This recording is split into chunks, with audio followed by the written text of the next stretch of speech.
Hi. Well, hello, Sora. Yes, hello there, somebody I don't know. Eeyore told me Pooh wasn't quite himself. I thought this might be just what the poor dear needed. Yeah, I hope it'll make Pooh better. Tigers are wonderful things. The tops are made of the rubber, the bottoms are made of the springs. A present for me? Why, presents are what Tigers like best, and it's not even my birthday. But Tigger, that's not for you. Wait, Tigger! Oh dear. Come on, let's go after him. Greetings, I'm Solidus-Skully, and welcome back to the Kingdom Hearts 2 commentary where, yeah, it seems that Tigger is just as big of an asshole as Winnie the Pooh. Now then, since we basically have another boring minigame to commentate over and treasure hunt scavenging, yeah, I figured it's might as well time to talk about the Winnie the Pooh horror movie that came out rather recently, and again, something that was announced, again, last year that I probably should have talked about if I had the time, but didn't, but yes, Winnie the Pooh Blood and Honey, as you're seeing from the screenshot right here. Yeah, apparently the first thing that happened after Winnie the Pooh went public domain was have a horror movie made about it. I haven't seen it for myself, so again, I don't know how good or shit that it is, but to be completely honest though, so long as it's fucking entertaining, I might consider watching it, because again, it's basically a typical slasher movie, except the director's mission statement was basically to be as laughably edgy as possible, and written with the express intent of ruining people's childhoods, and I don't know, like, I mean, to me, the premise just sounds so over-the-top ridiculous, it might just be a fun, dumb horror movie of people getting killed and whatever else, because, I mean, apparently the basic premise is that, you know, it has all the Winnie the Pooh characters that Christopher Robin visited, except apparently they're, like, legit animals, so, again, when Christopher Robin stopped visiting as he got older, yeah, apparently they got hungry, and Piglet and Pooh ate all the other animals, including Eeyore, and now, basically, well, they're pretty much going off in the town, murdering teenagers and eating them, I guess. Which, I mean, does kind of make me wonder, because, I mean, you would have thought that, you know, the battles would have kind of been all out between, Tigger and Pooh, since, you know, they're two of the more dangerous animals, but I don't know, who knows, really. I mean, apparently, like, a sequel is in the works, or at least from what I read up anyway, so yeah. I mean, if anybody in the comments happens to have seen that horror movie, is it at least entertainingly shit? Because if so, then it's everything I could dream of, and more! But anyway, I will say in terms of like the bouncing minigame, much prefer this one compared to the fucking wonky as hell collision detection of KH1 when you did the bouncing minigame, so yeah, this one is pretty much a check plus in my book. I bet you remember me now, don't you, Buddy Bear? Well, I remember that bouncing always makes me hungry. All that bouncing and he still doesn't remember me? Well, then I guess bouncing's not the answer. It makes a Tigger almost never want to bounce again.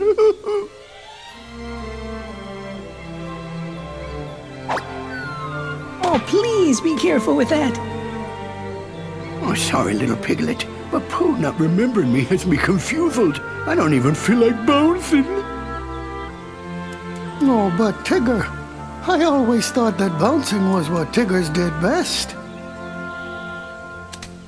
Pooh boy, you remember me. You do remember your old buddy Tigger after all.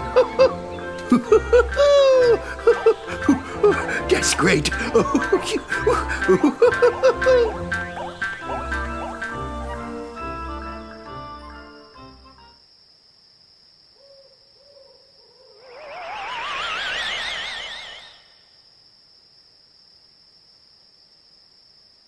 I wonder who that is.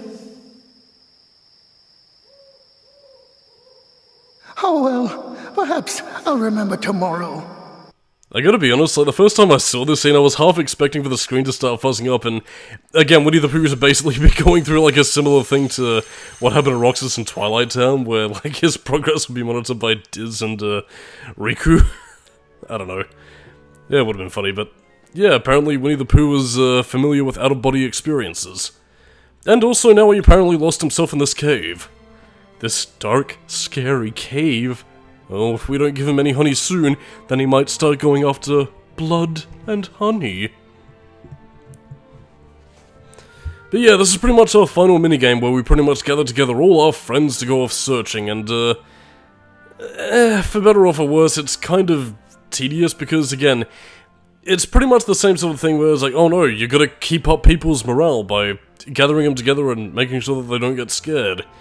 Until you find Winnie the Pooh in this labyrinthian cave, which, I mean, if it wasn't for the fact that Winnie the Pooh in this Disney incarnation was as childish and whimsical as far as the eye could see, God knows what would actually be hidden in there, like, I don't know, corpses, mafia victims who got a pair of cement shoes. Or, I don't know, some sort of fucking umbrella bioweapons.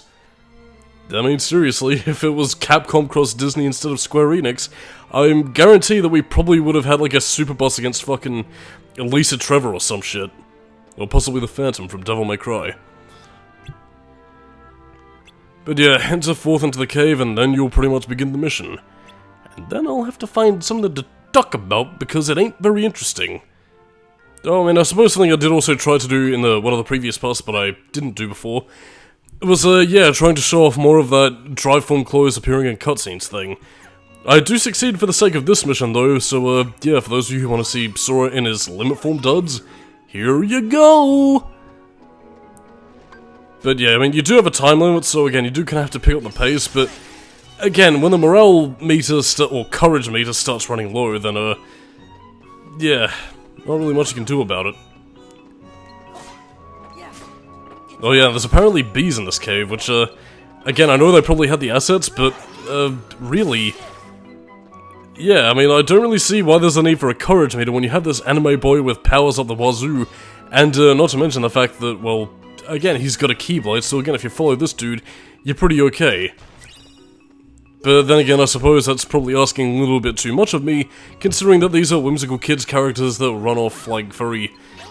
Well, I mean, I wouldn't say stock personality traits, but, you know, very simplified personality traits so that kids can identify with them. So, like and alas, without three-dimensional personalities, we're pretty much just stuck playing babysitter. But again, I think that's also kind of the difference maker, really. Like, I mean, I suppose where, like, the whole Christopher Robin Sora thing comes in is that because they are three-dimensional people and not just characterized stuffed animals or storybook characters, they're able to interact and teach these characters, and therefore grow themselves by learning and playing.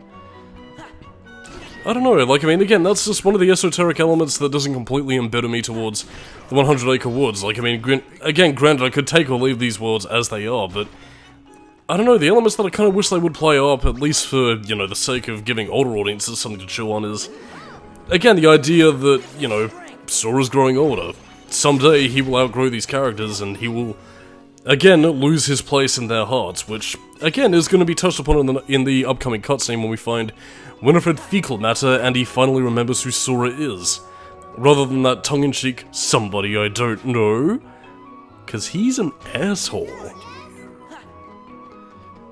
But again, you also need to make sure that, again, getting back to gameplay, obviously, you gotta make sure that all your characters are following along behind you, because, again, when they get scared and the courage meter runs out, yeah, they'll pretty much just run off in all separate directions, and you gotta make sure they're all with you when you find Winnie the Pooh, because, again, if you don't find your friends and stay together, you're an asshole. Either that, or you're a hurdle. Or a nobody, who thinks that emotions are weak like Scythe. Scythe is a jilted boyfriend. He likes no other friends to interact with Axel, because he is a jealous bitch. Yeah, I kinda got turned around at this place, so, yeah, I don't know if, again, there is, like, another thing akin to what, you know, you had in Kingdom Hearts 1, where, again, if you did perfectly in all these minigames, you got something akin to Sora's Cheer, which, again, extends summoning time. I don't think you get much of this apart from just story completion and, or, well, you know, finding secrets and treasure chests or whatever, which I think partially is also what I was, scavenging around here for, but, yeah, I probably could have chosen a better time to do that, since, again, we are kind of on the clock, and, people don't like having their time wasted, but, yeah, make sure you gather everybody together and go through here, and you will find blood and honey. There we go, Mazel Tov, we found Winnie the Pooh. Go cutscene now with emotional story. Pooh, there you are. Hey, we looked everywhere for you. I was looking for a very dear friend that I remember I made a very important promise to. So, did you find him? No, I looked and looked, but he doesn't seem to be anywhere. Oh, Pooh Boy, so there you are. But Tigger, did you have to bounce me so bouncily? Gosh, I thought a jaguar had gotten you. Oh dear, I hadn't thought of that. I do hope a jaguar hasn't gone and gobbled up my friend. Now try to remember, Pooh. Isn't Sora the one you're looking for?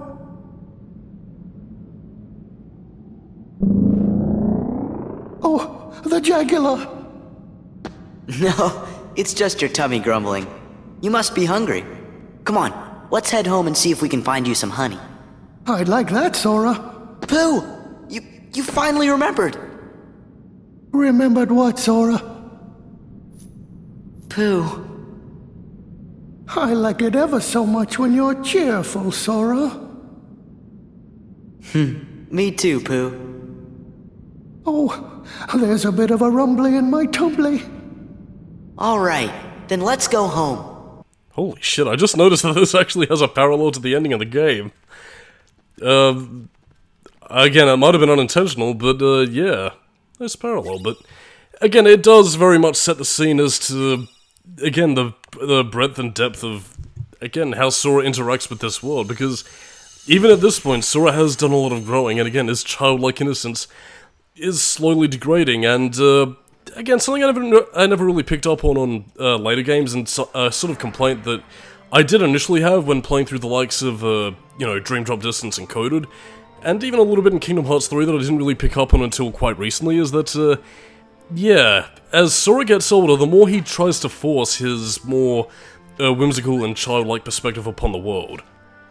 Or at least that seems to be the intention. Again, trying to keep a straight face, or not straight face, trying to keep a more optimistic outlook, and, well, I mean, again, as Donald and Goofy pointed out in Kingdom Hearts 1, no sad faces, because this boat runs on happy faces. And, yeah, that's not exactly a good bit of advice with a mental HP, and it seems that Sora is suffering quite a bit, especially as we get into Kingdom Hearts 3, so, stay tuned. But again, we also have the Cosmic Ring, dude! And again, one of the reasons why you should at least somewhat go out of your way to do the 100 Acre Wood is because Tetsuya Nomura is a crafty bastard. He hides a lot of the good shit and item drops in these whimsical childlike worlds. So, again, if you're the sort of person, oh, well, I don't really like this because it's a game for babies, well, yeah, you're gonna have to swallow your pride and do these worlds. I mean, obviously, you also need to do it for the sake of completion, secret ending, yada yada yada, but, you know, items and, you know, just being generally pretty sick, dude. Oh yes, seems Winifred Feces, even though he does remember us, is still absent-minded and bumblefuck as the rest of them. So, there we go, yes, our badass Keyblade is forever badass. But yeah, that pretty much begins a minigame, and yeah, he needs help, and I decided to leave this failure take in, purely because, well, I found it kind of funny. Ah, alright, Pooh, here we go! Bonk. Failed. Oh dear me. I wonder how many wee lads and lasses actually end up crying whenever they fail these minigames. Because they suck and are unused to the joy of failure and the sadness of victory. Got those quotes completely back to front, but whatever. Throw him up and, well, get the honeypot out of him. So long, Gay Bowser. Clear. So, what were you doing here? I was thinking, perhaps there's a way to make it so you won't go away. You mean a way to make me stay? Yes.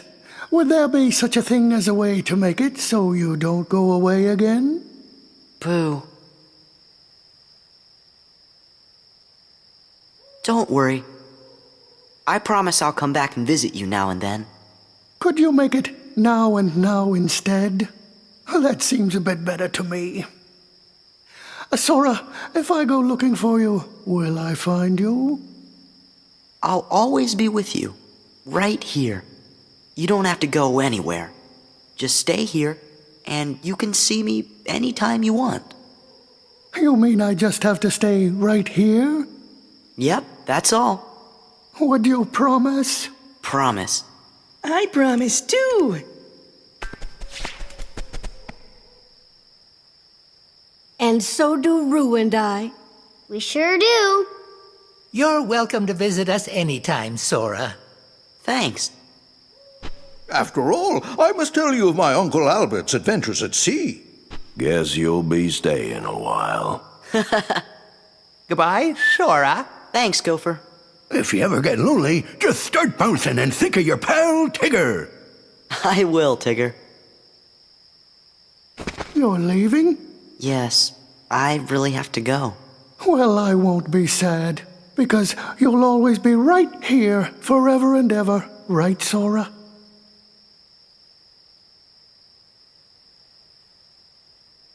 And all of you are right here too. See ya. And thus, Sora departs, and yeah. Kind of fittingly, actually, the last time we'll see the 100 Acre Wood, well, I mean, apart from a cameo in, I believe, Birth by Sleep, is Kingdom Hearts 3, which pretty much brings us to the end. And quite fittingly so, because, again, Kingdom Hearts 3 does deal with this little spiel a little bit more, again, as I mentioned earlier. And, yeah, shortly after that in 2022, Disney doesn't have exclusive rights to the franchise anymore when it went public domain, so... fascinating. And, of course, the damaged book with Kingdom Hearts 1 Sora is now began anew, with connections reforged with Kingdom Hearts 2 Sora. And no, I don't have any commercials that would be fitting for 100 Acre Wood. Sorry. But we do get the Curaga and Orichalcum Plus. Yes, both needed for the Ultima weapon, which we already have at this point.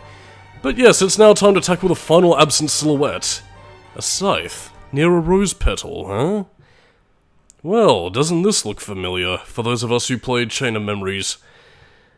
But yes, indeed, this is pretty much the final absent silhouette, and I thought of no other, you know, more fitting candidate than the final boss of Chain of Memories. So, let us see his excellence.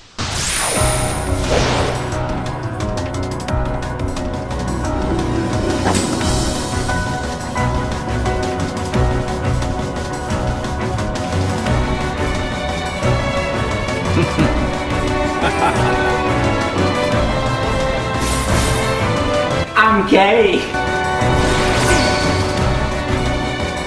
I'm childish, I really am.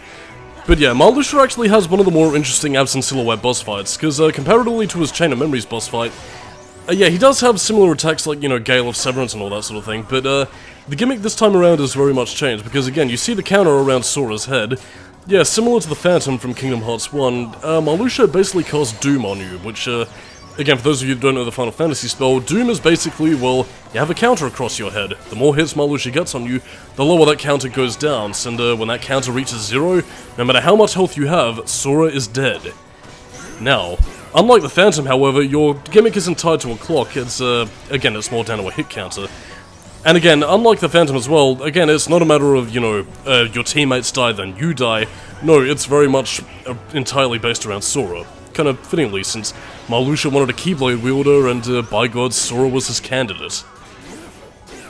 Now, another interesting thing, albeit something that you can kind of screw yourself on if you go after this boss a little bit too early, is that, yeah, your counter depends on how highly leveled you are. I pretty much decided to max out my levels because I was busy grinding for synthesis materials and doing a bunch of shit throughout the game. So, yeah, I wanted that little bit of a security blanket. And, again, while this is very much hit-based, you do also have a reaction command where you can restore the counter for a few levels if you get Marluxia, you know, into a stun lock. You'll pretty much see what that, you'll pretty much see what that moveset is later on, but, yeah. What Marluxia focuses on, again, he has swift attacks, but he also has some massive, you know, AoE attacks that pretty much cover the ground, you know, all around here with his Scales of Severance. And, yeah. Again, he's fierce, ferocious, and does also have attacks similar to Ransom. I mean, there is a reason why he was, you know, one of the big bads of Chain of Memories, and, again, one of my favourite organization members because of the fact that, again, not only does he have an interesting backstory, especially now that they've kind of expanded upon it in the Union Cross stuff, but in turn, there was also a lot to Marluxia, you know, in his mannerisms, and again, while I did, you know, make the whole "I'm gay" jape about Marluxia, as many people did in the 2000s, there is also the factor that, again, in Japanese mythology, red cherry blossoms are symbols of death. And again, given a lot of, like, the death thematics and mythology in Chain of Memories itself, especially with how that played up the concept of nobodies, yeah, Marluxia is actually quite the creepy boss. Which, I mean, is actually in complete contrast to his, you know, his physical human body, because, yeah, it seems Lorien was actually a pretty cool dude.